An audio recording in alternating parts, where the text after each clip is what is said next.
Hey team, and welcome. I'm your host, Carrie, creator of Mother Life, your destination for all things real talk and parenting. This is the IRL group chat, where we talk about the wild balancing act of pursuing careers and passions while also doing our best to show up for our kids. Join me every week as I sit down with some badass parents in my closet and we talk about their careers, kids, and relationships and all of the weird shit that comes up when you're trying to balance the seemingly impossible.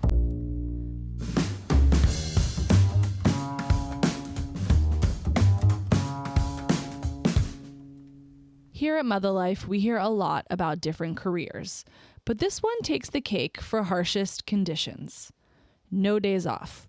No sick days, 24/7 on duty, no performance management system or scope for a bonus, shitty base pay, and your only mode of feedback are somewhat unreliable coworkers. For the right candidate, the role somehow has considerable upside. Welcome to the first stay-at-home parent episode. The reasons why people become a stay-at-home parent varies widely. For some, it's a dream job they always hoped they'd have. For others, it's something that sort of just happened to them due to the economics of low-paying jobs and the high cost of childcare, or challenges re-entering the workforce after having children. However they got here, about a third of American families with children have a stay-at-home parent. That means a legitimately significant amount of the American workforce that has children is not paid for their labor, and also they're working their asses off every day, just like the rest of us. Stay-at-home parents are as varied as everyone else in the workforce. How they approach their jobs, what they think success looks like, how long they'd like to stay in their current position before moving on to something new. Lisa Weinbaum is the perfect person to have this discussion with. In addition to being my camp counselor when I was 13, legendary, Lisa has 3 kids, the youngest of whom is about to start middle school, the oldest of whom is about to go off to college. Lisa may be classified as a stay-at-home parent, but there is very little staying at home involved, you'll soon hear. When she's not with her family, she's volunteering at Baby to Baby, an organization that is providing children living in poverty with the basic necessities that so many of us take for granted. When I knew I wanted to do my first stay-at-home parent episode, I knew there was only one person I wanted to sit down with. She focuses on the practical and has shaped principles for her family that she lives by in a way that I think rivals senior strategists at any major corporate organization. If any of this resonates with you, share this conversation with a friend. If you can't get enough of Lisa's wisdom here, head to the extended Q&A on Substack. Enjoy. Lisa, welcome to the closet. Thank you. I love the closet. So Lisa has just shown me a snippet from her vision board. And first, tell us, why are we vision boarding in the first place? Well, I think I needed to set some intentions for the year. There's Okay. things, I'm in therapy now because my dad passed away recently. So I'm working through some things. But one of them is like, I just need to do certain things better. Yeah. So I was trying to set intentions. And one of them is like finding joyful moments, like things like this. And I really love arts and crafts too. Yeah. So earlier. She loves a puzzle. She loves a craft. I love like a theme. I like, yeah, I do. I love a theme. You're right. So I decided early on, I was like, I need to do this. My friend and her daughter came over and it was so fun. It was like a team vision boarding? Well, she's 11. Yeah. And then her 5-year-old came over later too. Okay. and Well, did 5-year-old's not fucking vision No, boarding. she did. And it was so cute. But what Lisa just showed me on her vision board, guys, was a little thing that says drink water. It says drink. And I'm laughing because of 2 things. One, how many times I need to be reminded in a year that like this should be something I prioritize. Like I've looked into getting one of those camel backpacks that you use for hiking, just walking around my house with it because I forget. And also I don't remember drinking a single glass of water before the age of like 25. I don't even think I was. I mean, I'm being I generous, probably remember 30. Being pregnant, and I had how much I had to drink every day. I got that container. Yes. I was like, nobody touch Same. this. Like, don't take a sip of it because I need to make sure I drink all of it. Yeah. And like being pregnant, it's easier to do something because it's for somebody else, not you. Yeah. But I can't. The only way I can do it is this hint water.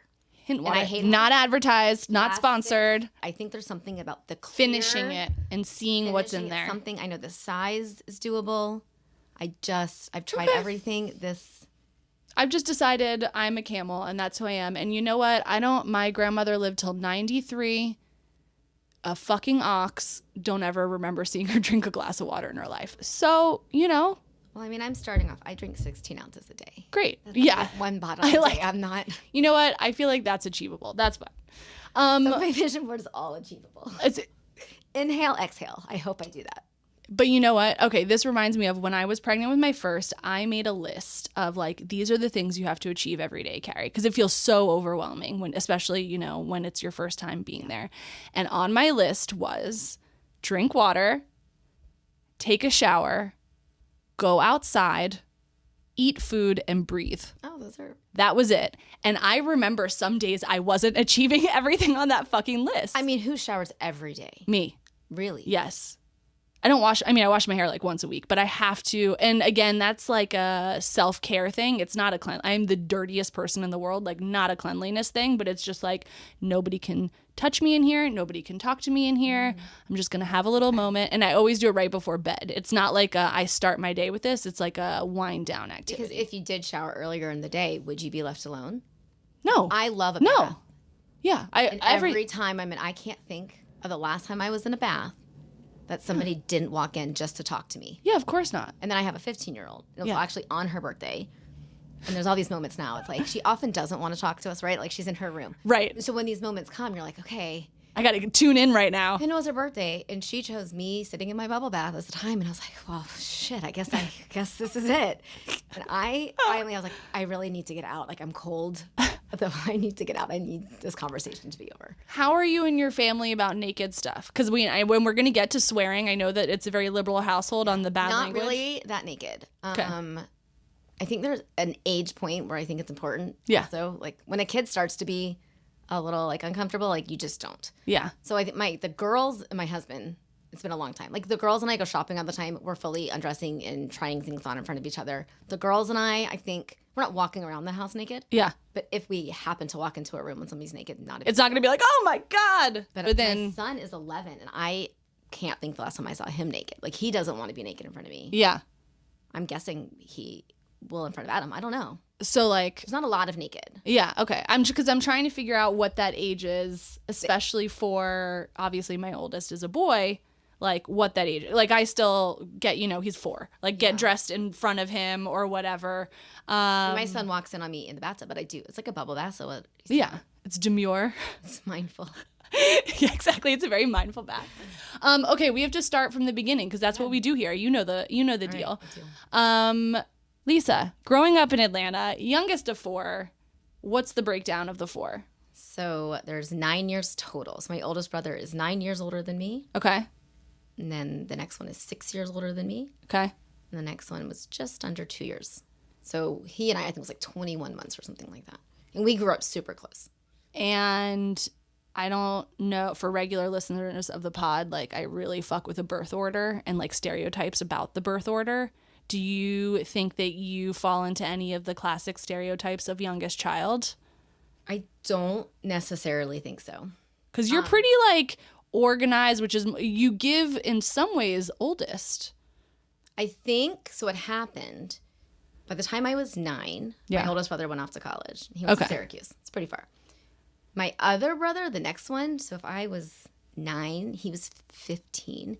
We were never really close. We still aren't. Yeah. It's just too much space. Not even space because I'm super close with my brother who's 9 years older. Like he and I are interesting. Super close. Yeah. We were always close. The other one, just nothing really in common. Yeah. Still kind of the same. Just didn't connect. So I had him and then I had my other brother. But when I was 12, the next brother went off to college and the other brother actually went to military school. So I was kind of an only child for most of the time, from the time I was 12. Well, you don't give that energy. So I think my brothers would probably tell you I'm younger sibling because I was also the only girl. Yeah. And my mom says I wasn't spoiled. I was just well loved. But we would go like shopping. I was a good kid. So like I would miss school and we would go shopping and like just do things. And I think they saw that I got physical items more than they did. Right. So I think they were like... But they also weren't like gagging for that sweater from Limited too. But I was like a good kid. Yeah. To the point where Sydney, my 15-year-old, just had her birthday and wanted to miss school on her birthday. My mom was in town. And she's like, can you convince her to let me miss school tomorrow? My mom was like, no. She's like, you took her out of school to go shopping. And my mom's like, she was always nice and didn't give me an attitude. Mic drop. So. I like that mom was on your team on that one. Yeah. Because, grandparents, like my mom has a really hard time saying no to my kids because she's like, she wants them to like her already at this age. And I'm like, I am your child. Like, have my back, please. Yeah. I mean, the other side of that is my mom never would get me Doc Martens, and both of my girls had Doc Martens by the time they were like 4.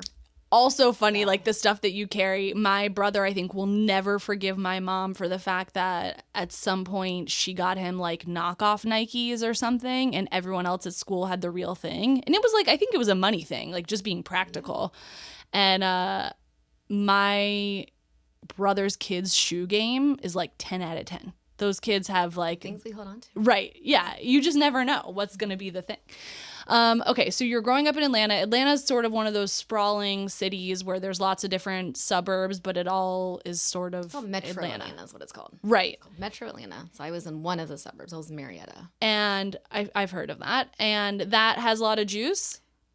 Parts of it do. Where I was did not. I think I was one of like 2 or 3 at my school. I was I was like 2,500 high school. Not a lot of Jews. But 15 minutes away where my synagogue was, where all the Jews were. Oh, interesting. So I had Jewish friends at my synagogue in Hebrew school. But at school, I was like, my mom would come in and teach Hanukkah my all mom the time did that because too. her whole thing was like, I want people to know a Jew. Yeah. Like, I want people to know a Jewish family and not think we're like the stereotype and that we're normal people. And she said she sent us to public school specifically for that reason. Wow. And did you ever feel or get comments from classmates or people in your school that made you feel other? Not younger. I can pick out now older moments in high school. Because again, we are still in the South. Yeah. We do have this heavy dynamic. And I actually recently in the last couple of years, got back in touch with somebody that I have a distinct memory from. And he tried to pretend it didn't happen. And oh, interesting. I mean, it was like the football team branded swastikas onto their arm. Jesus. So he was like, I don't remember that. And I was like, I don't think I'm crazy. Yeah. In this memory. So I reached out to somebody else. And he was like, oh, no, it did. It happened at my house. And I felt so guilty about it because he was a friend of mine. Oh, wow. And he said his parents went crazy when they found out it happened. Like, he didn't participate in it. But, like, I guess the football team was all hanging out at his house and a handful of these football players. And one of them had been, like, one of my close friends through middle school. Wow. Stopped talking to me in high school. And later admitted that it was because I was Jewish, and then ended up with a swastika. But then he went to West Point, so I think he had to turn it into a square. I don't even remember all of the details, but yeah, it's funny, but it's also interesting that like all these years later, you went to try and like repair or get closure or talk about it, see if that person had changed in some way, because it does, stick with you in some way. Do you feel like that in some way has contributed to your strong sense of self and Jewish identity? No, you know what actually did? So I was in BBYO in high school. Because again, I didn't have Jewish friends in my school. That's a youth group. That's a youth group for Jewish young kids. And that's where I developed. And my last summer I went to Blue Star. After that, I did every summer. The most magical summer Blue camp. Blue Star is the summer camp that I actually know Carrie from because I was her camp counselor when she was 16. She was my fucking camp counselor. And if you don't think we're going to spend a chunk of this episode talking about camp, you'd be wrong. So Blue Star. When you hear Blue Star, that's what we ding, ding, ding. But after Blue Star, I went and did BBYO summers and just developed this like super strong sense of myself and Judaism. And I think BBYO focuses on like leadership skills and youth led and like gives you this service ability to, be strong in yourself. So I think that's probably, I don't know. Yeah. Childhood mixed with all that. I don't know. But I think it's interesting because as a kid, some of these memories, and, you don't have to be Jewish to identify with the experience of feeling othered in some way. My high school had, it was, I think, 30% Jewish. But anytime you did something outside of my high school, also growing up in the South, you would just get little comments where it wouldn't necessarily, I definitely, people tried to convert me and prevent me from going to hell and stuff like that. But you would just get these little comments where you're like, oh, I thought we're all the same, but we're not the same. Or somebody else thinks we're not the same because of this thing. Yeah. I also think because I was so little. Yeah. My parents did a really good job of this is who you are. Yes. You can't change this. Yes. So be confident in this. Non-negotiable. Right? I'm not going to grow 8 inches tomorrow. And I'm not going to not be Jewish tomorrow. It's true. So this is who we are. So you own your small stature by being big personality.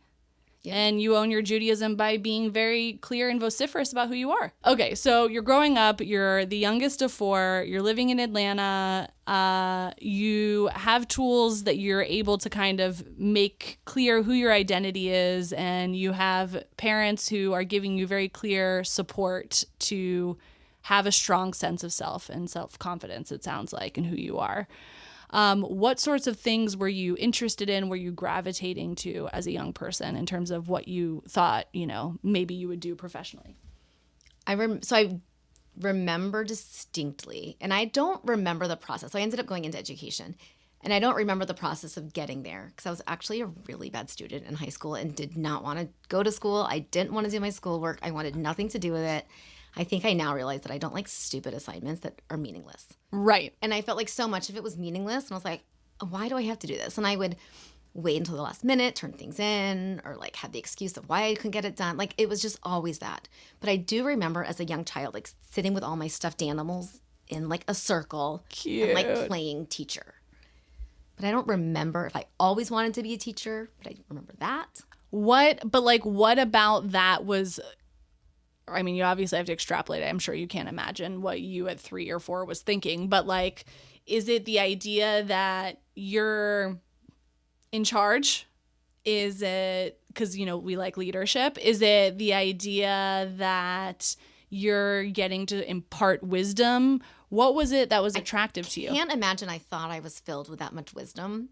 Really? I feel like young people think they're so smart. No.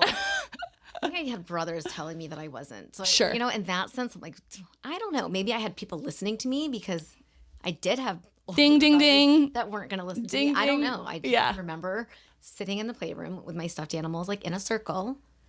And like feeling like I needed to tell everybody what to do. Maybe that's exactly what it was. I love it. But then I did always work with kids because then I became like babysitting. I did love children. I mean, if there's a baby around, you're going to be holding it within moments. And that's the last time I saw you. Yeah. You literally, within moments, I mean, I think my youngest was tiny, like a tiny little nugget, and she was in your arms faster than I could blink. Yeah. And I'm not like that. I mean, I love kids. I love my kids. I like talking to kids, but I'm not the person in the room that's like, give me the baby. No, give me the baby. I'm like, I will sit on the floor with all the kids. And I think I've always been like that. I think you have too. And so this follows through to arguably the most important moment in both of our lives, which is when we met. So summer camp was a part of your childhood, right? Yes. And you went to the same summer camp for how long? I only went as a camper for 3 years because I started late because of gymnastics. Because it's a year-long sport and competition season is usually in the fall. So you have to start training the next level over the summer and you work your upgrades and the next skills. And so I think I held off, and then finally I didn't really care that much about succeeding in many ways. Like I didn't want to do well. I didn't really care. Yeah. I wasn't going to be an Olympic gymnast. I just was having fun doing it. So I was like, I don't really need to I'm going to go to camp. Yes. Friends went, this looks fun. And that became the priority of like, what's going to be fun for me? Yeah. Get your facts straight. Wait, what were your parents doing job-wise? My mom was an ICU nurse.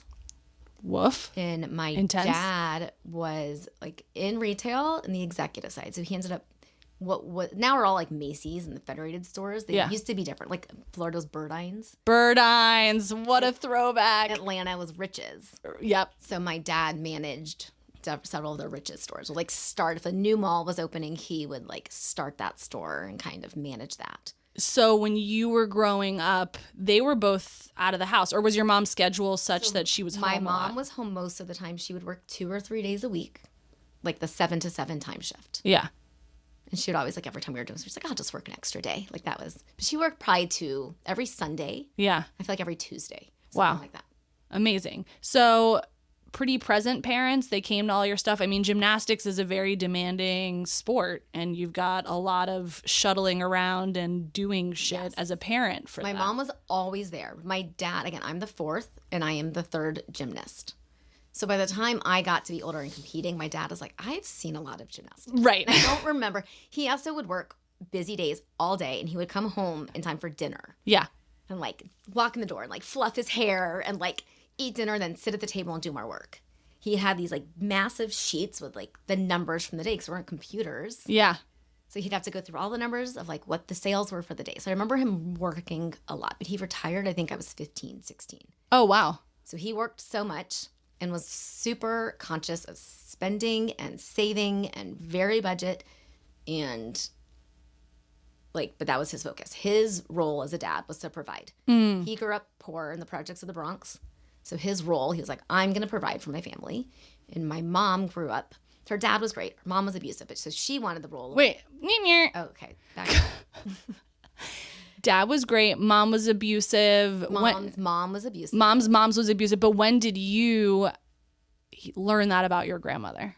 She died before I was born. So Okay. I don't remember ever not knowing that. Okay. It was always open. But that's still got to be like a painful thing for your mom to share with you. Doesn't talk a lot about it. She still doesn't. Yeah. Enough that we know. But she doesn't like to tell the stories. Of course. And painful. Rightfully so. But that must have informed her parenting of you guys massively. Definitely. So my parents definitely wanted to parent differently than their parents parented. And they did. So they provided. None of us ever went without. We were middle class. It wasn't like we could have everything. Yeah. We never went without. And my mom and my dad, like I don't remember them not ever being there. Yeah. My mom was always there. And I remember my dad being there. He just was busy with work until he wasn't. What did getting in trouble look like in your house then? I honestly don't even remember. Yeah. I don't remember ever getting in trouble. So my brother, a little bit older than me, was always in trouble. He was in trouble. I don't even know if he was in trouble at school or he passed fine at school. But we now know, had depression early on. He's been an addict for many years. We're not really talking to him at the moment. So we tried to help him. That's really hard. But it's okay. Yeah. We've accepted. We've done what we can do. Yeah. Nothing else I can do. Yeah. You're here if he is ready for you to be here for him. But so when he got in trouble, it was because he was doing I remember we were in Asheville the night before I was supposed to go to camp. And I remember this one, we were going to go see was it the Biltmore? Yes. Biltmore Estates. We had plans the next morning to go to Biltmore before drop off at camp. And we were in the hotel and said something. And he's like, if you do that, or if you say it one more time, I'm going to throw this remote at you. So of course, I'm the little sister. And I said it one more time and he threw the remote at me. And my dad got angry. I don't remember what my dad did, but Brian is the brother, left the hotel, called the cops. How old was he?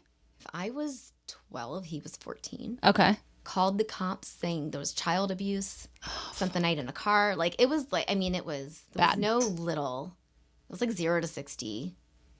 So, like, I don't remember ever being in trouble. And maybe it's because whatever you were going to do wasn't going to be as bad as that. So. That's really hard. And also, like, for your parents, that has to be so hard to parent. Which is why he went to military school. Because they're like, we can't do this. We don't know how. Like, we don't have the tools available. And also, you said they were trying to parent differently. So it's not like, I'm going to fucking beat your ass or whatever it is. Because it's like, we know that's not the right answer either. But we're out of tools. They had a psychologist. They tried everything. And they were like, if they were like the happiest married people I've ever met. And they were like, if we're going to stay married, like he can't be in the house. Because they would argue over things, I think, too. I don't know. I wasn't aware. You don't remember seeing your parents argue. Right. And your parents, it sounds like, have been such an example for you in terms of their relationship, how they prioritized each other. What were sort of the examples that you were seeing of their relationship that you thought, oh, one day if I have a partner, this is what I want it to look like, or I want to do this differently? So my parents always had a thing. And one of the things my parents always told us was that their marriage comes first. Yeah. At some point we're going to be gone. At some point we weren't there. Their marriage comes first. So we're always holding hands and like prioritizing each other. So I thought that was such a positive thing of like, I want someone that makes me number one in their life, right? Yeah. And whatever my needs are, whether I know them or not, will be met by somebody that wants this. My brother, the same one, saw that so differently. And when he didn't feel chosen. And when he was in treatment, I was the liaison, so I spoke to his counselor, and she said that for somebody like that, that's a really hard thing. That not only did he not feel chosen, he felt like he didn't matter at all. Wow. Yeah. So, again, it's such perspective because I saw that as like this amazing love that they have for each other. And if you are like in that partnership, obviously everything else comes from this place of love. Yeah. He did not.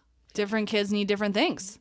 And now that you're a parent, and we'll get back to this in a minute, but do you see like, oh, you feel like your kids need different things from you as a parent? Yeah, but I'm trying to see if I could even verbalize what each of my kids would need. But you like modify your behavior based on the kid. I mean, I would like to think I do. We'll ask them in 20 years. Yeah, we could ask them now. I wonder what they would say. Yeah, I mean, I think so. Yeah.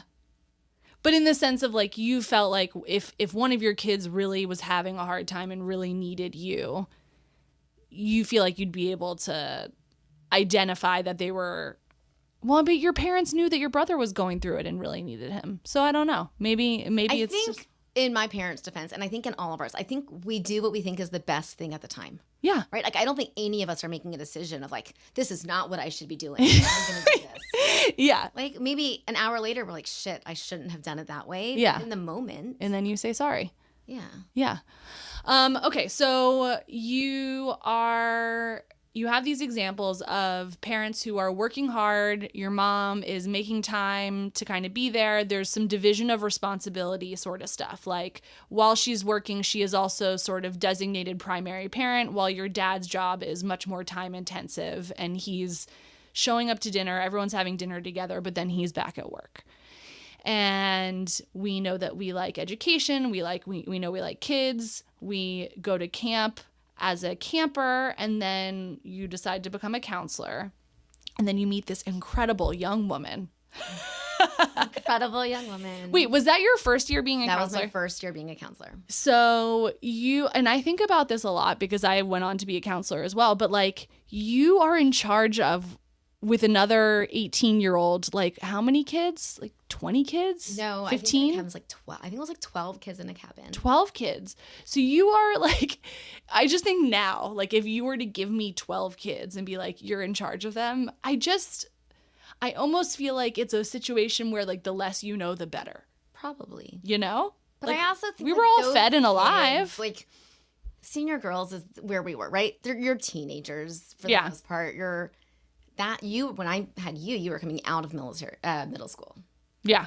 Going into high school. Yeah. And I only know this because my daughter was this age last year. It's like crazy. I wouldn't have been able to remember ages. Yes. But so I think you're not doing a lot. They need to less. Take care of you. Yeah. Everyone can wipe their own ass. You're making sure the cabin gets cleaned somewhat. Yeah. You're kind of making sure you're not sitting in the cabin all day. Like you got to go to your activities. We're not really taking care. No, you're right. Feeling down, like you're like, hey, what's up? Yeah. How much of being a counselor was, I'm going to hang out with hot guys this summer? Wait, had you already met your now husband then? No. Okay. So how much of it was, I'm going to hang out with hot guys and be with my friends this summer? And how much of it was like, I'm going to mold youth? Okay. So the reason I actually went to camp, and I don't even know if we've ever talked about this. So I had a boyfriend in high school. Okay. Started dating in my senior year of high school. We went to the same college. Okay. And dated off and on for a couple of years. And he was not a nice guy. Okay. And I was so into it. And I don't think I realized that he wasn't a nice guy until every time we broke up. Then I'm like, oh, this guy's not a good guy. But I kept getting back to him. And finally, I remember the very last phone call. And he said something to me. And he's like, I had my one brother who was a problem. The other brother also was not, you wouldn't call him a success story. Yeah. So out of my 3 brothers, 2 of them were struggling. And I remember to this day, this phone call, and he goes, you're as pathetic as your brothers. Oh my God. And then I told my roommates, lock the doors, because he's mad. He hated when I hung up. And we lived in the same town. And then I was like, I have got to leave. I need to leave here. I have to get a clean break and get away. And I applied to go to camp that summer. So I was like, I need to get away. And that was my getting away. Did your parents have any idea that this is the nature of this relationship with this guy? And I've spoken since then. No, they did not.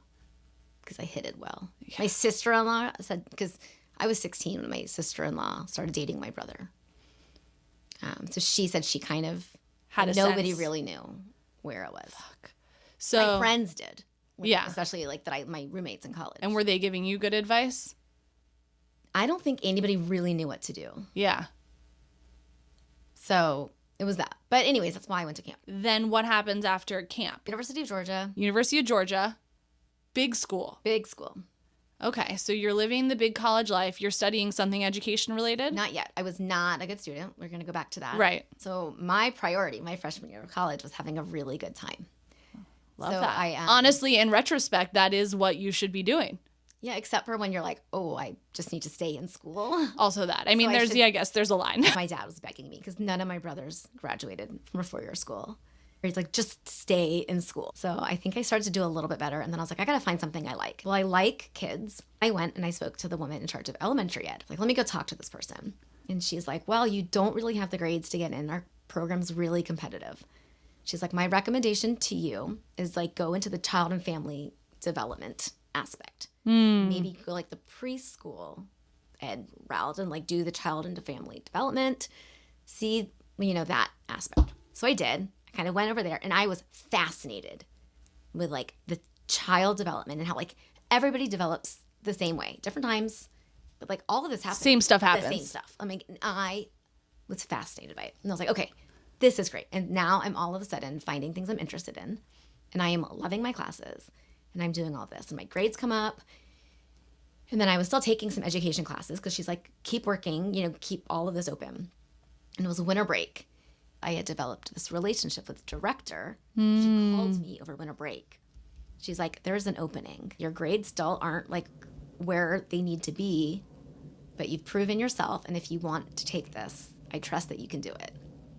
We love a supportive queen. So I was like, all because I had that relationship with that one woman and found things I was interested in and then got into education. And so how do you feel now as a mom of 3 kids in terms of their academics and their school? So it's so hard because I know what I was like, but I don't necessarily want them to know what I was like.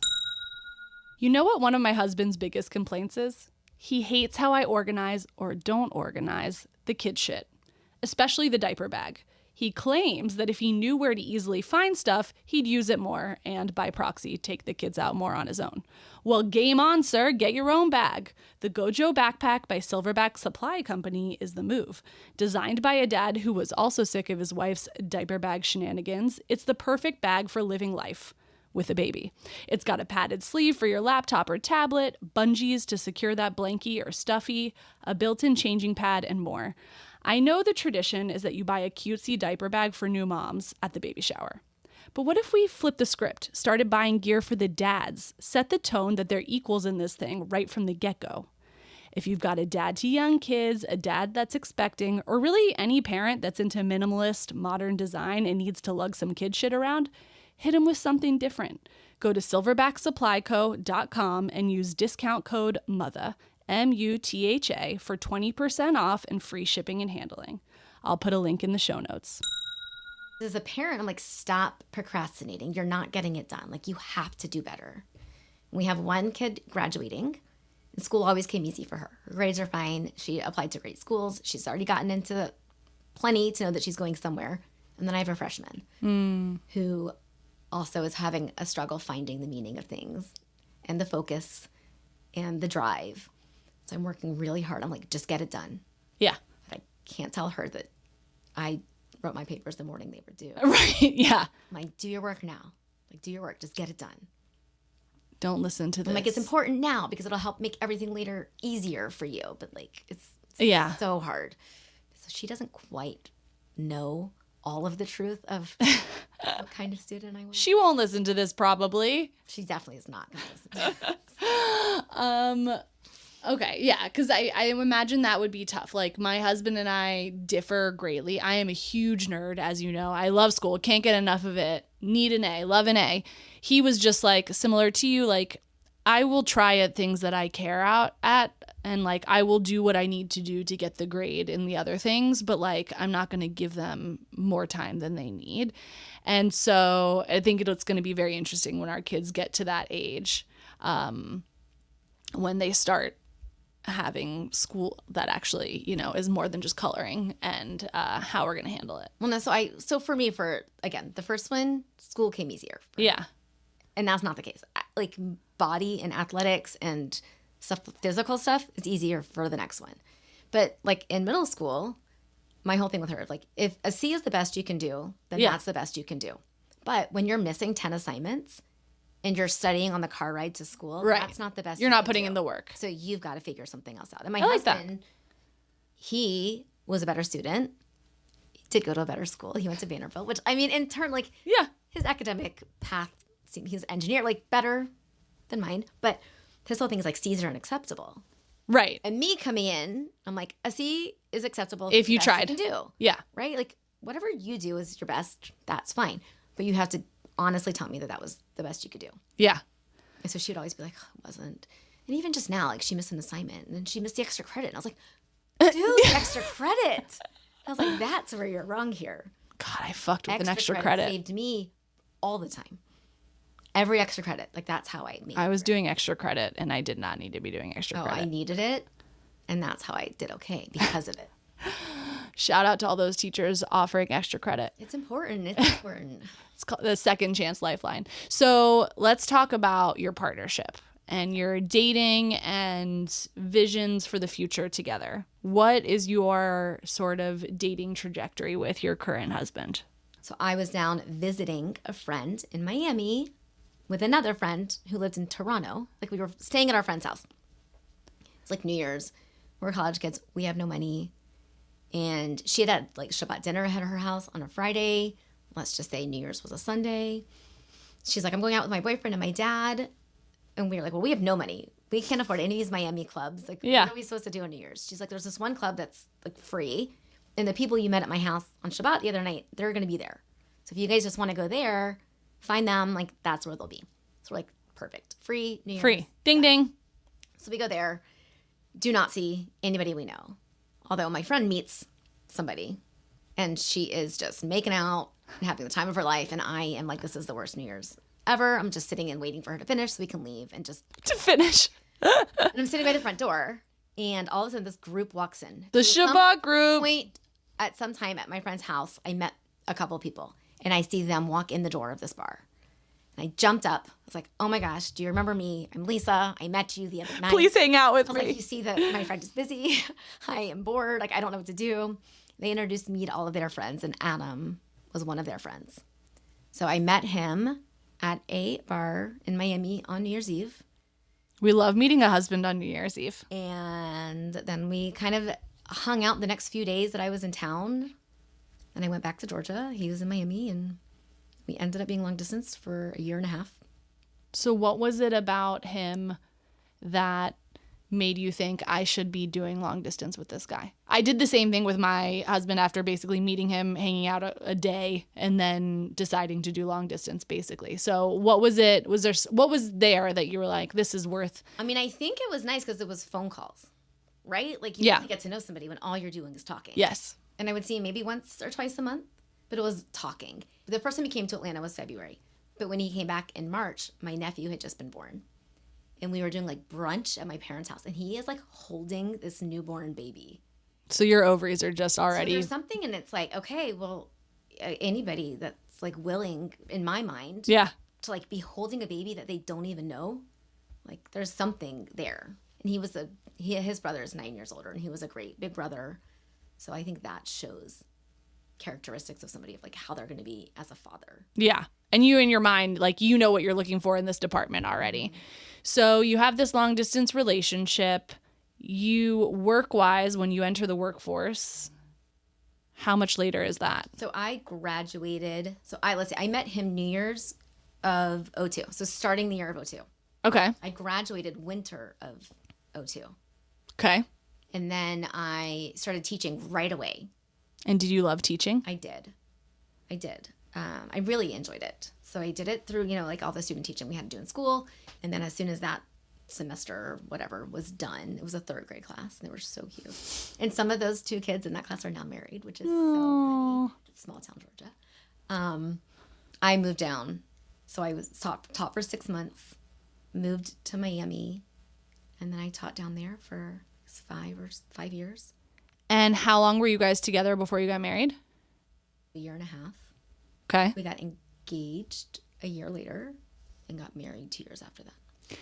And so you're working when you guys get married, and it's very clear you guys both obviously want to have a family. I mean, we're holding babies. He'll tell you that it's me crying about it. So I'm like, I'm ready for a kid. He's like, no, I'm not. And then I was like, let's get a dog then. So he thought that would push me off, and then I got the dog, and that made me want the kid more, because I'm like, now I want to go on the walks with the dog and the stroller. I just really saw myself in that role early on. And did you ever have an expectation or an idea that you would be a stay-at-home parent? I think so. I was also a teacher, and teaching, especially where I was and what I was getting paid, was not something you did for the salary. Right. So for me to have to pay somebody else to take care of my kid, for me to go get a salary that really doesn't cover much, didn't make sense. So we had always kind of decided.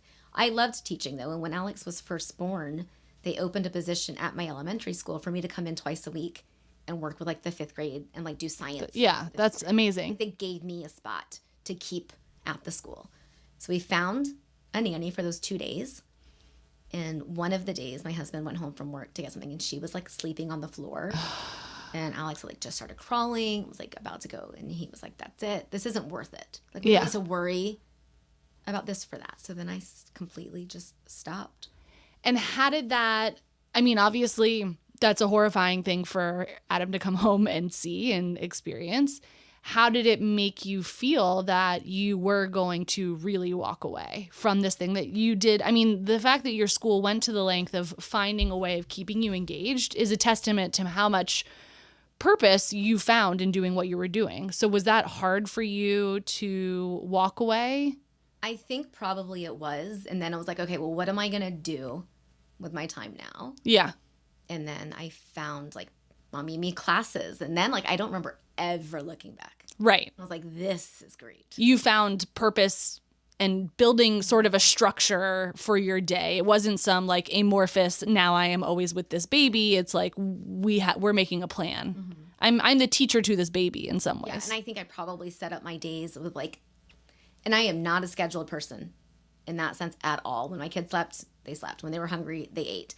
Remember when Alex was a little bit older, we're like, are you ready for a nap now? And she would either say yes or no. And then when she was ready for a nap, she would take her nap. Like that is, my brain's going to explode. I don't function like that. So I think my brain is somewhere on the ceiling at this point. I cannot. I definitely never had the set times that we had to be home for a nap. We had to do this, then never. Which in a classroom, everything was based on time. So I think I just felt that I didn't have the 8 o'clock to 3 o'clock time restriction. Like, we've got all day. We are getting it all done. And if we are somewhere and we want to be there, then we'll be there. And did you feel like at any point overwhelmed or like you needed break space, downtime? Of course. Yes. But you also, there was somebody you had on your podcast a while ago, and she's a single mom, and I can't remember who it was. And she was like, when you talk to somebody who's a single mom, like, are they really single or do they have a village? Yes, right? Queen. Yeah. Yeah. And it's like, we have villages, right? So my in-laws lived nearby. Yeah. My parents would come to Miami and have a condo that they would stay in for like a month. They would mainly come to Miami for the tennis tournament that was there, but it worked out well. But us too. We were part of it. It worked out well. So there was always people around that could, I mean, I love napping. So if I needed a nap, Adam was always also very hands-on, and he was in real estate. He would be home, and like I could go take a nap, or I could, ask my mother-in-law or my father-in-law to help, and I wasn't ever feeling overwhelmed. You weren't like lonely. No, but I'm sure there was, newborn, I was very overwhelmed. I had a really hard time when she was first born. But it was in the sense of all of these women all over the world do this. Yeah. I have been around kids my whole life. I know what I'm doing. I've got this. And then it happens and you're like, I don't fucking know what I'm doing at all. Yeah. It's very different when it's your kid. Yeah. And I'm like, to the sense of like. And the buck stops with you. And I don't know what I'm doing. And I am nursing because she's going. And it hurts so bad. And I'm bleeding and I'm like losing a nipple. But women all over the world do this. Like, I can do this. And I like tried to put on like brave face. I'm going to do this. And finally, my birthday is March 24th and Alex was born March 13th. So 11 days later, my mother-in-law comes over. She's like, you guys are going to go out to dinner for your birthday and you're going to figure this out. And we're out to dinner that night and I'm like, all right, if she gets another drop of breast milk, it's coming from a bottle. I cannot, the thought of putting her back on my boob is going to be the end of me. Yeah. And once I decided that, it was like this freedom of like, I'm not dreading anything anymore. I'm like, okay, I can get through anything now that this like physical pain is gone. Isn't it amazing just how like the taking control of the decision and like not letting it happen to you, but being like, actually, I'm putting a stake in the ground here. And like, this is now the choice is so liberating. Yeah. Because you're not just like waiting for the question mark, especially around feeding. Like whatever your decision is or whatever is just like, this is the game plan. And if you change the game plan, fine. But for me, that was also a huge thing of like, you know what? I'm giving the kids both. Like they will also have formula and that will be fine and they will be fine. I remember my mom looked at me and she's like, you were a teacher, Lisa. She's like, have you ever had a student that was really smart? And you're like, oh, that kid must have been breastfed. Yeah. Or like one that's maybe like struggles a little more, like, oh, you must have had formula. What a like, formula kid. It doesn't work like that. No. Like, so stop obsessing over what your kids, like just whatever you guys need to do to get through and love them. Yeah. Like that's exactly what we did. Amen, Mom. So you have this whole support network. You are on your own. Was there ever on your own, like at home with your kids when they were all little, but was there ever a discussion with you and your husband about like roles and responsibilities? What did this mean? Because I think there's a question of like, well, what are the working hours of a stay-at-home mom? Is it 24/7? Yes. How does all of that work? I mean, yes, it is. So there's always been like an envy of me, the people that go to work, right? And you leave the office, and a lot of people bring their work home with them now. Yeah. But you leave the office and the work stays there. Yeah. And when your sole job is being a mom, yeah, you can't just leave. I mean, you can maybe leave for a night, but like their kids are still there and you're still worried about what's happening. And no, there's not a time you walk away. So it's a daunting thing, but I mean, yeah, there's definitely days I'm like, I actually, last week I looked at Adam and I was like, I need 24 hours in a hotel by myself. Yeah. I was overwhelmed. I was like, 24 hours just by myself. That's all I need. And how do you think Adam being the better at school, a higher achiever in your words in terms of academics and professional career track, has there ever been a feeling of how is he looking at me that I'm working from home? No, but I'll tell you why. Why? When we first moved to LA, it was because he went to business school. Real estate market crashed in Miami. That was in 2008. So he's like, we got to get out of here. We had a toddler. He applied to grad school. We came out to go to USC. So now we're out here with a child and no money. He's like, you got to find something to do. So I found a job for teaching Hebrew school on Craigslist. Great. So I started working on Tuesday and Thursday afternoon. Craigslist, the recruiter of choice. Yeah. And at the time, it wasn't like scary. Yeah. I worked Tuesday and Thursdays. And then we ended up getting a babysitter Tuesdays and Thursdays. But Sunday mornings when I would go, he was always home with the kids. And so then I had Sydney while he was still in school because I didn't know if he was going to be gone with work. I didn't know if he was going to have a traveling job. Yeah. I was like, I'd rather have your physical body than money. Yeah. So like, let's have our second kid now while yeah. we're around. So then I had a newborn and a toddler, and I was still going to work on Sunday mornings, and he was home with them. So I don't think he's ever thought that you sit home and do nothing. Right. Because he, from day one, was doing that at least every Sunday. And and by the way, I'm peppering in questions from our listeners as we go, but did you ever feel like there was a dynamic about money? Because he's making the money. Often it is women spending the money. Yes. Was there ever any like stress or tension about that? Did he ever feel, do you think, like stressed about being the sole provider? I think it's come in phases sometimes. There were like those early moments I was working. He was on student loans and I was working a little bit, right? Like, yeah. But again, my background is education. So for me to go back to work doesn't seem to make a lot of sense. Yeah. So we had decided I wasn't going to work full time. we felt very strongly that I was going to raise the kids how we wanted them raised.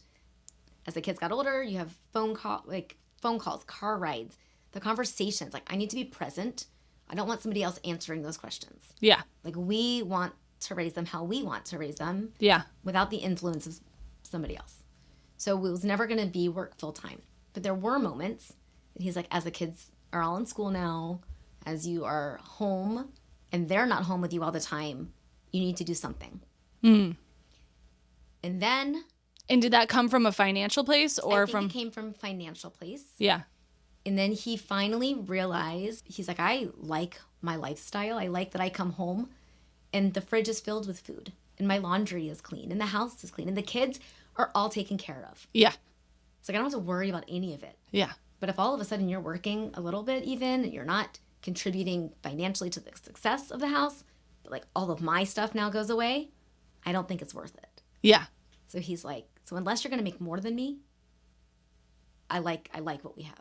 But I think that that's actually something a lot of people take for granted. Like all of those things that he was able to enumerate and say, this is the value add. I mean, I think the latest statistic is like the value salary-wise of a stay-at-home parent is something like $180,000 a year if you were to monetize all of the tasks done, the hours put in, etc. He's seeing the value, it sounds like, and he is acknowledging what that trade-off is, and he's happy to make it. And thus, like, I know, for instance, you guys have a division of labor, like, on the weekends. Like, can you talk a little bit about Adam's presence and contribution household-wise, weekday versus weekend? Yeah, so Adam has always been very hands-on. Again, this was one of the first things I saw. Held the baby. Didn't know the baby. Immediately, like, give me the diaper. Like, it's fine. Like, never that kind of dad. Like, I've never changed a diaper before I had my own kid. Yeah. He was always hands-on. And so he was just always there from the time Alex is the oldest one. She's almost 18. So every time since she was born till now, like, he is hands-on. And now so our weekdays are interesting. I feel like I've kind of taken, like, my mornings. Yeah. My kids could care less if I'm in the house in the morning. They don't need to see me. I don't need to see them. I still wake up every day just to make sure they see me. Yeah. But Adam loves making breakfast. And he only makes breakfast for Alex because she's leaving soon. And he realizes this is his time with her. That's sweet. So he was going to the gym every morning at 7. He stopped. He's now, like, changed his entire day so that he's home every morning to make breakfast for Alex. And he'll make, like, Casey, he's the 11-year-old. He'll make him a protein shake every morning. Cute. Sydney doesn't eat breakfast. She doesn't come upstairs. Wild. So I don't either. Wild. You guys have some similarities, it sounds like. I mean, I probably have a lot of similarities. Does that mean you argue? Yeah. We've had the most. Okay, so he has his, like, clear view of how he wants to parent, how he wants to engage. He wants to be present in their lives. He wants to be somebody that they come to with problems, but we've had to, like, morph kind of into that because I had the high school life where I drank. I had a good time and I was a good kid. Yeah. He did not. And so also having daughters, like having high school age girls was a harder transition for him. Like, I remember Alex coming to me and he had said something of, like, if you ever need a ride home, call me, no questions asked. Mm-hmm. And she's like, he's lying. He's going to ask a million questions. Right. So I had to tell him, like, hey, you really can ask questions if you say that. Yeah. So I've had to, like, lessen some of the things for him that he thought were going to be worrisome or problematic. Yeah. So his approach is better, but there's still some things that girls don't really want to talk to him about. Sure. That they talk to me about. Yeah. And even, like, last night, Sydney came in and she's, like, talking to this guy and she's, like, showing me his messages and snaps. And he's like, what are you ignoring me for? She's like, you really want to know this? And he's like, nope. Yeah, I could totally fast forward and see this scenario in this household. Yeah. Absolutely. It comes from a very sweet place. And you've said before that there are sort of these guiding principles of how you think about parenting, like what your goals are for your kids. What do you think your job is for your kids? Can you walk us through those? Because I now tell the Lisa's Guide to Parenting to myself when I'm like, does X, Y, and Z actually matter in this moment? So there's 3 things. And one of my kids at some point told me that this was going to be my tombstone, like the 3 things. Because we've told our kids these 3 things from the time they were toddlers on, and it really fits everything. So again, my philosophy about parenting is I need to be their parent, not their friend. Like they have plenty of friends, but they need to be turned into like good humans. So everything I ask them or tell them to do is for one of 3 reasons, and it's to keep them safe, teach them right from wrong, and to prepare them for life. So if I, as a toddler, I'm like, you can't cross the street right now. And they're going to be like, why not? You know, like, you're so mean. I'm like, no, it's safety, right? Like, it's to keep you safe. And usually I feel like toddler is the keeping you safe. Yes. Right? And as they get older, there's a teaching right from wrong. Like, you can't do this because that's not right. Like, you can't talk to somebody that way because it's not right. Yeah. And to prepare you for life. And that's mainly like where we're at now with my kids are older. So I feel like that's like the main one I use, where I guess earlier on it was the safety. I mean, now there's a lot of safety things too. Like, you're going to drink, you cannot drive. And I don't. Yeah. But like, those are kind of, they get that now. But like the preparing you for life, like my kids are a mess. The girls are a mess. And we keep saying to Alex, like, you're going to have a roommate next year. Like, we need to help prepare you for life. Like, you cannot keep your room like this. And right now, the biggest thing I was working with them on this past week is simple hellos and goodbyes. Like, my house is set up so the kids' rooms, like the girls' rooms, are on the bottom floor. You enter the house on the downstairs. We're in these like tall and skinnies is what they're called. So you walk in the garage. We usually come in the garage or the front door. The bottom floor is the girls' room. Upstairs is the main living area and our bedroom. Then Casey's floor is up above that. So often teenage girls will come in and just go straight to their rooms. Right. Right? They don't have to come upstairs unless they want a snack or they need to go to the kitchen. So I came home the other day. I didn't even know somebody was home. Nobody said hi to me. I said hi. They were like AirPods in or whatever. So the thing now is, like, if you come in or out of a house, you better say hello and goodbye. And when somebody else comes in or out of the house, you have to say hello or goodbye to them. Because at some point you're going to be in an office. Yeah. You're going to be at your desk or you're going to be working. Someone's going to walk in. You're going to be like, hey, morning. And when they leave, you're like, hey, have a good day. Like, polite. Be a person. Be a human that respects other people, right? Like, this is preparing you for life. Yeah. So I'm going to make this a big deal now. Not because it's going to keep you safe, right? That doesn't fit here. Yeah. Teaching right from wrong, I mean, it could. But it's to prepare you for life. Like, these are things that you need to make a habit. Do you feel like you have more brain space to think about some of this stuff because this is your profession? Sometimes, yes. So sometimes, like I said, when you are making a decision, you're in the middle of it, you're like, you think you're doing the right thing, right? Yeah. And then sometimes you're like, I don't know the fuck I'm doing. Yeah. So sometimes I'll take that and I'll go into like teacher mode. Yeah. And be like, what would I do if this was a student? Yeah. Like, if this wasn't my child, what would I do? So I can come up with a solution. And then sometimes I still don't know what I'm doing. But I have a therapist now, so then she helps me. God bless therapy. So we worked on that. But that's on my vision board too, by the way. And yes, this is my year of starting therapy again too.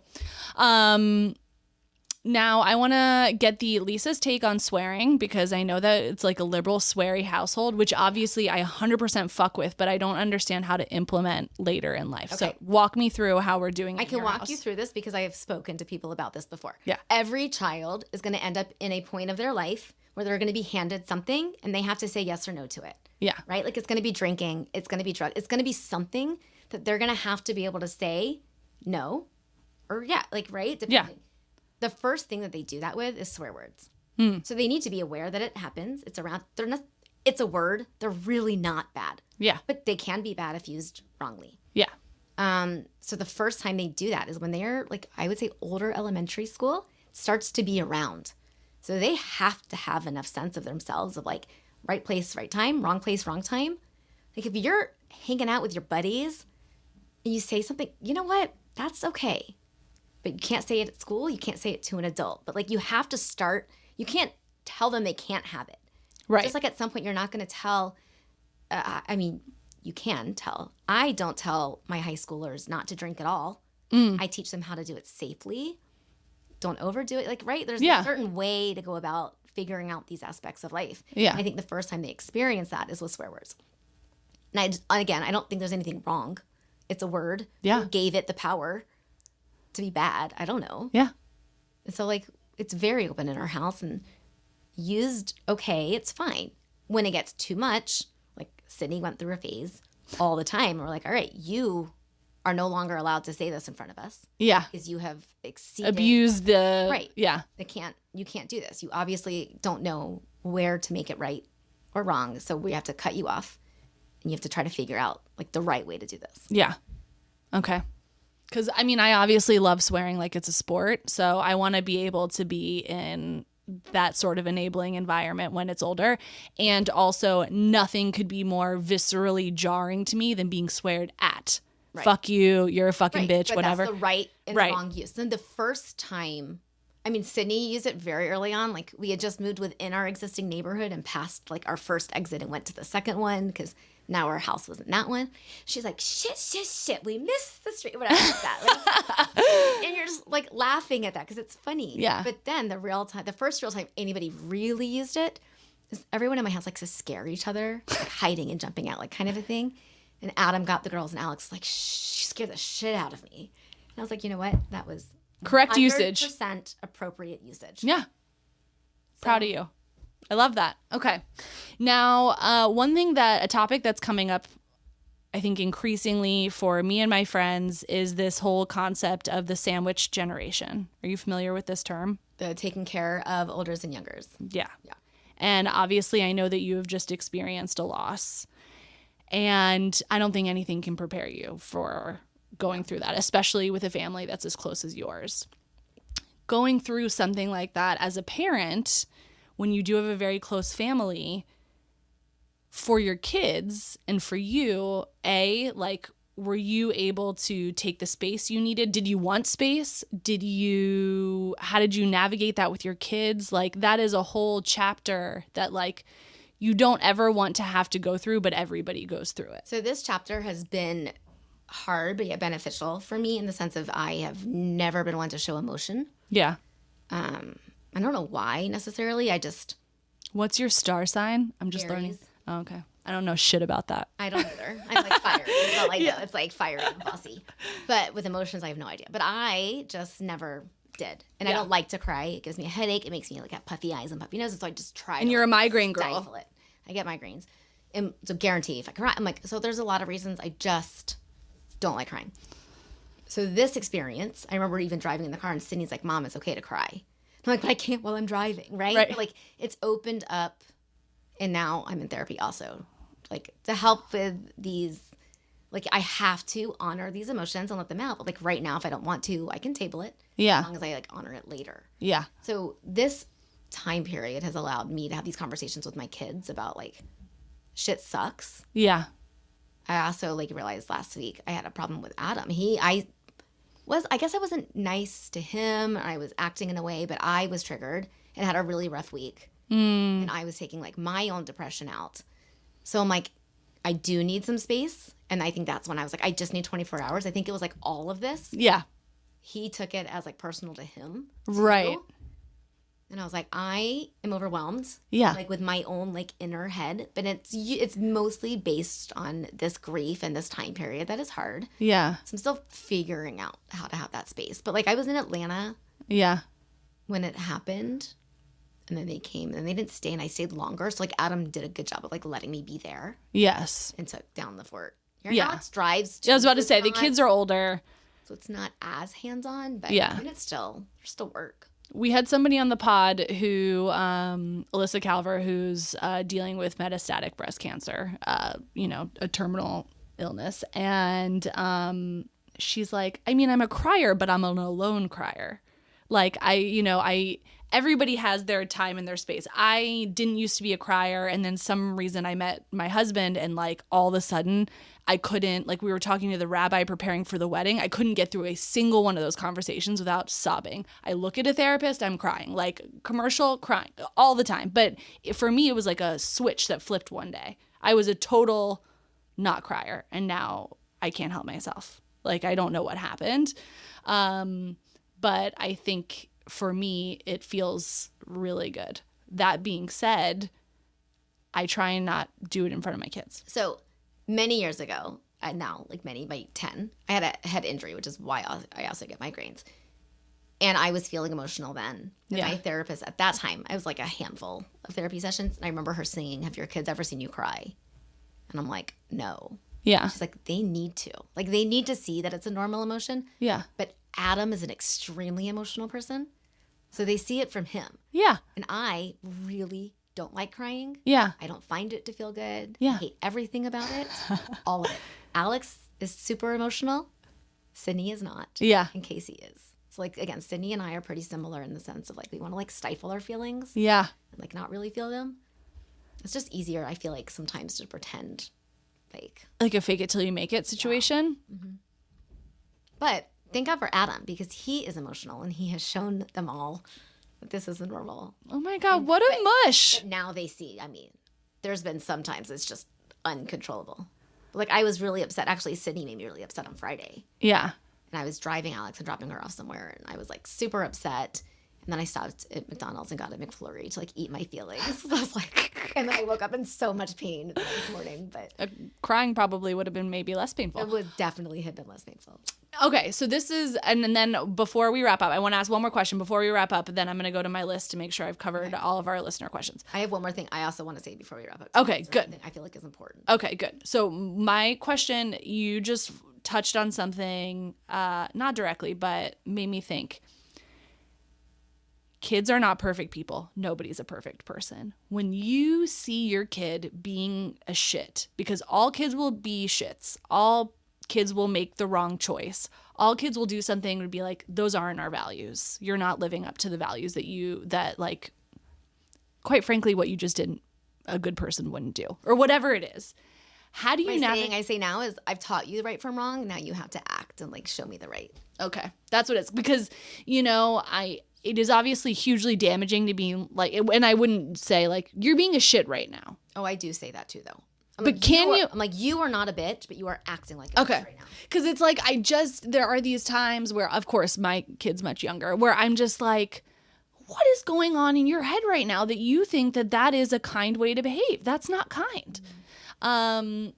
And I think part of it is just like, somebody that's not me is going to have to teach them that lesson at some point, but I don't know. Yeah. So and that actually leads into what I want to say too. So as this being my sole job, right? Like I take so much of it like personally, like I need to mold these children. Yeah. Yes, Adam is my partner. We mold them together, but because he has another job, I do feel like this is my job. This is your performance management framework, is whether or not your kids are shitty. Actually, no review. Yeah. There is no end of the year report. There's nobody giving me feedback. No grades. I mean, there's no raises. There's no there's nothing that tells me how I'm doing. Yeah. Other than day to day how my kids are behaving. Yeah. Right? Like I can see Alex's future. She's going to be fine. And then I can look back many years from now and be like, okay, hopefully my kids are all fine. I must have done okay. But day to day now. Yeah. So if my kids are being assholes or shitheads, and like I will say something like that to them, you're not an ass. So like, why are you acting like it? Like you have to always make sure like they don't ever think that you're calling them a name. Yeah, you're a good kid, but you're right. you know, but you're not acting like it right now. Like, get your shit together. Yeah, and I say that a lot. I'm like, get your shit together. I do probably use that phrase more than I probably should, but we'll get you a bumper sticker. But it's really hard at the end of a day where they are being assholes because it is human. Yeah, and now we also have like 2 girls with periods and emotions are out of control. High. Right? So some days it's just, and we're all a mess. Yeah. And I am still also not like grieving completely. Yeah. I mean, it's a process for everybody, but like, so there's days that I'm on edge. So I will end the day really upset because I'm like, I failed at my only job I'm doing. Yeah. Like Adam is upset with me because I said whatever I said to him that wasn't right. Like my job is to be a wife and a mom. Like, I can't even get the laundry done. Like, the house has no food. Yeah. It's a shit show in here. The kids are a mess. I'm like, this is my job. And I am failing at my job. Therefore, I am like a failure as a person because I don't have anything else to measure it to. Yeah. So it's not like I can, like, go to sleep, wake up, and, like, and try how to do get the you, work done the next day. And how do you, because obviously that's not true. You're not a failure. It's not true. It's not Some true. days it feels to be true. So how do you get yourself out of that funk? I mean, I don't know. I probably... Or do you just say tomorrow's a new day, start over? So I actually, now that you say that, I forget that I used to tell my kids, that's why we have tomorrows. It gives us a chance to have a better day. Like, today ended. Like, let's be done with today. Yeah. So when they were young, and like, that's how we would end the night. Like, today was bad. Yeah. Right? Like, let's go to sleep. Let's end today. And that's why we have tomorrows. And I think I need to go back into reminding myself of that. Yeah. And the kids. Because now that the girls are older, we don't have those kind of conversations anymore. I'm like, get your shit done. Like, I don't want to see another missing assignment. Like, you have shit to do. Like, stop, get off your phone. Yeah. And then, like, I go to bed so much before them. that we don't have these nighttime conversations anymore. It's right. Like, night, guys. And like, I go to bed. So that's so far from my reality. It's so hard to wrap my head around. Now, one of our questions from our listeners was, now that your kids are getting older and Casey is going to be in middle school in a couple of years, next year. You know, assuming you continue with this current configuration now, have you, and I know a little bit, I think the answer, have you thought about what your next chapter is going to be when they're all out of the house? So, yes. So I talked to you briefly about this last week because you had, I can't remember. Betsy Riley from Swell. From Swell. And so when I had Alex, when I first stopped going to teach and I was now home with her, I found also, because I couldn't breastfeed, my doctor had sent me to this one woman who was like the nursing guru in Miami. I actually think she was like a national liaison for La Leche League or something. Like she was like a guru. Her name was Faith. And so I went to her like weeks old.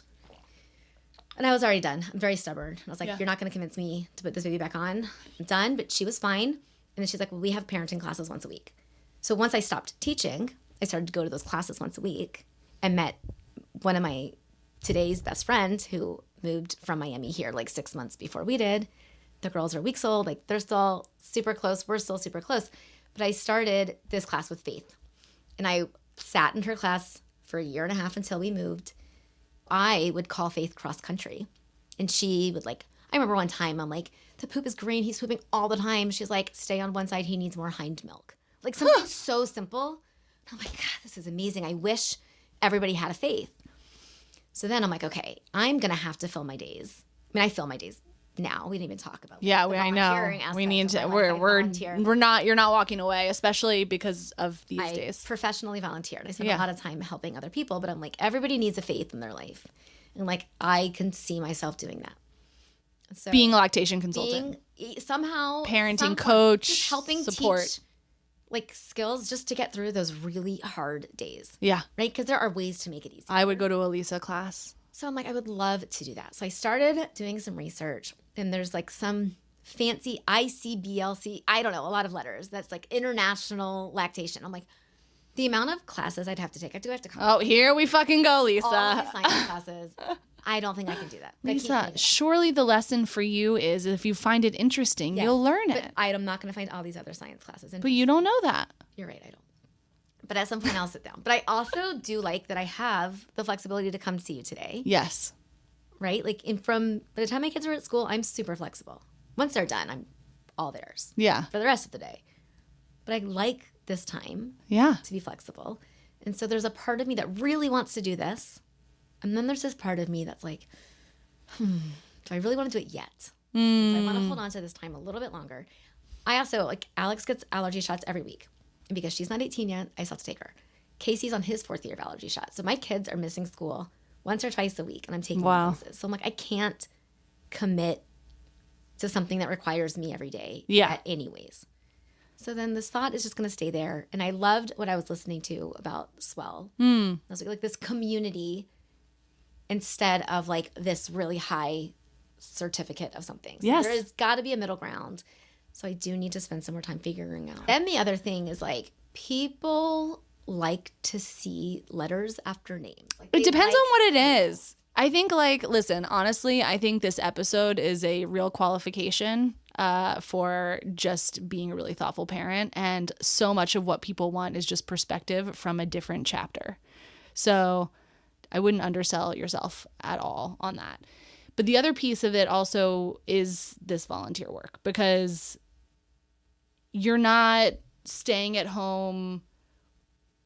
I don't know what all the stereotypes are about stay-at-home moms. Whatever a stereotype would be about a stay-at-home mom. I can tell you because I've been listening to it since my kids. Like even recently I heard somebody say something to me. There's people who work, I get it. You wake up and you are out of the house. You are busy, and then you come home and you are still busy, and there is no downtime. So for a stay-at-home parent, a lot of them think that we literally just sit at home and like watch TV with our kids all day. Oh. And I think there's probably some days that you might do that. Yeah, that's not on my radar for you. But I'm not that. And I imagine a lot of organizing. I mean, the house is kind of organized. Yeah, but right now, like think labeled things. I don't know. Fucking love to sit home and do a puzzle too.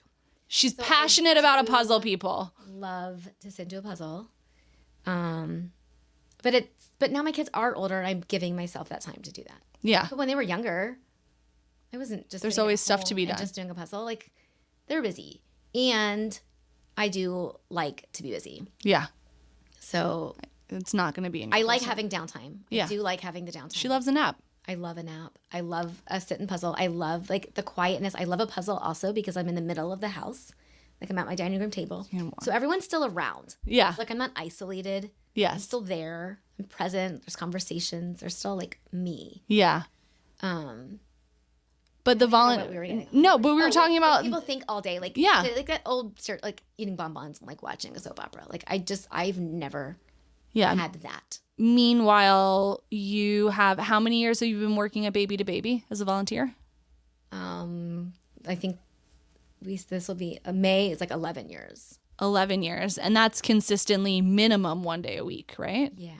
And with the recent LA fires, you've been going like every day. I've been going a lot. Like, I actually had to stop. And I said recently, I don't know how working mothers get their nails done. Because I was at the warehouse out of an 8-day period, like 7 days. And my nails were all broken because, like, I'm in the Baby to Baby warehouse lifting boxes and opening boxes and, like, moving things and, like, all of this. And I looked, I'm like, how do I get my nails done? Like, I was at the warehouse for 8 hours. And then I went home and I had my kids. I'm like, how do people... Hooky? So is that, I was like, I don't know. I think with people having to be back in the office more, I think that's becoming increasingly challenging. You go on the weekends, but then you're not with your kids. Right. So I don't know. Like, hard. So I can understand that working parents, it's a really hard balance.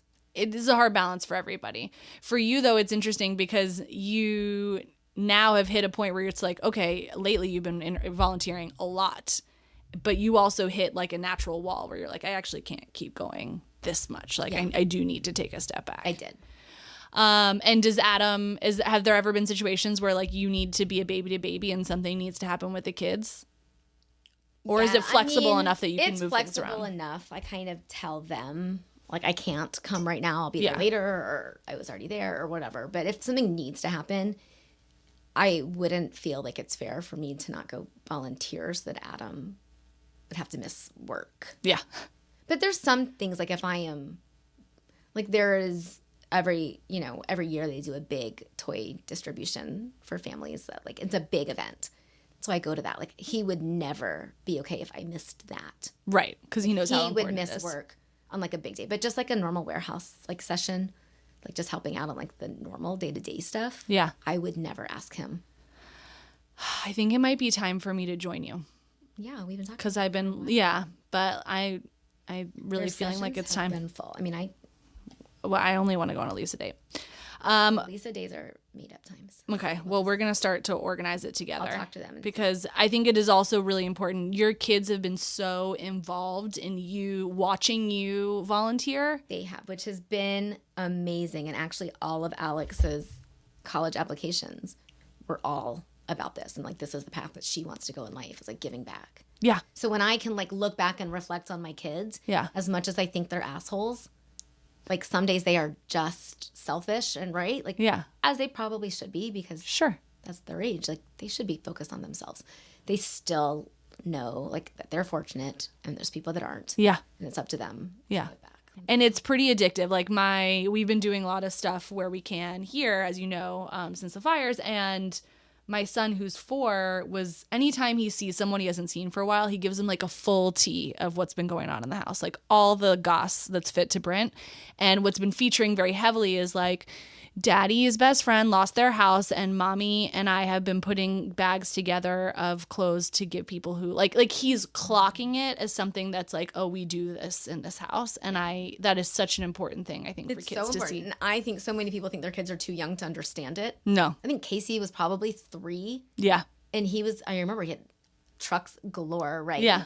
And we'd go through all the time, and he'd be like, oh, there's little boys that don't like, they can have this one. Yeah. And he was always going through his toys and getting rid, because he understood, like, there was all these kids that didn't have. Yeah. I think it's such a gift. Kids are ever too young to understand how to give somebody else. It's really on the to-do list for this year. Okay, let me make sure that I got all of our questions. Honestly, the only thing that I'm really devastated we haven't talked more about, which like we could probably do an entire other episode, is summer camp and the importance and value of sleepaway camp. Independence. That's just the key word right there, independence. Kids what age do you think is like a good age? Because obviously summer camp kids know how important and valuable summer camp is. It's not right for all kids. I appreciate that. Like me and my siblings all have different feelings about it. But for me, it was such an integral part of me deciding who I was as a person, independent of my family.